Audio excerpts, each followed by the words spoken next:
በስመ አብ ወወልድ ወመንፈስ ቅዱስ አሐዱ አምላክ ዘላለም ሥላሴ። እግዚአብሔር ልጆች እንዴት አደራችሁ? ምስጋና የባህሪ ብቸኛ ገንዘብ የሚሆን የአባቶቻችን የቅዱሳን አምላክ አምላካችን ቅዱስ እግዚአብሔር ስለ ቸርነት ስራ ሁሉ ቅዱስ ስሙ እየተመሰገነ ይሁን። አሁን በቀጥታ ወደ ታምረ ማርያም የምንሄደው ሁላችንም ከመቀመጫችን ከፍ ብለን ታምረ ማርያም እንሰማለን። ታምረ ማርያም ሁለት አይነት ክፍል ነው ያለው። መርገፍ የሚባለው ወይም እንደ መዝሙር ስንኝ እንደሚባለው ያለ በእርግጥ ባይደጋገምም እሱ አለ። እንደገና ደግሞ የተለያዩ ታምራት አሉ።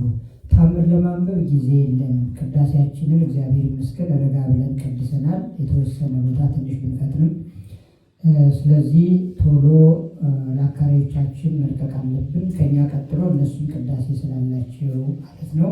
ሰዓታችን ናይል ነው። ናይል ሁሉን ነገር መፈጸም ስላለብን፣ ስለዚህ መርገፏን ብቻ የእመቤታችን በረከት እንዳይቀርብን እሱን እንሰማለን። ከዚያ ቀጥሎ ደግሞ በጣም ትንሽ ደቂቃ ወንጌል እንሰማለን። ዝማሬም ደግሞ ዛሬ ወደ ዝማሬም እንዲሁ ወደ ተወሰኑ ዝማሬዎች የበገና ዝማሬም አለን።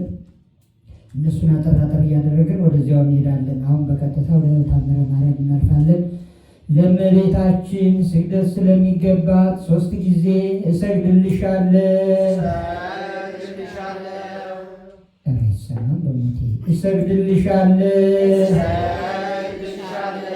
እሰግድልሻለሁ።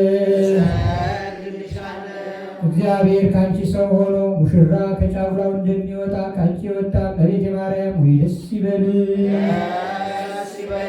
ዮሐንስ አፈወርቅ በድርሳኑ እንዳመሰገነሽ እኔም አመሰግንሻለሁ። የጠፋ በግ አዳምን የፈለገው ባገኘውን ጊዜ የተሸከመው እውነተኛ ቸር ጠባቂያችን ክርስቶስ ከአንቺ ተወልዶ የተገለጸልን እመቤቴ ማርያም ሆይ ደስ ይበልሽ።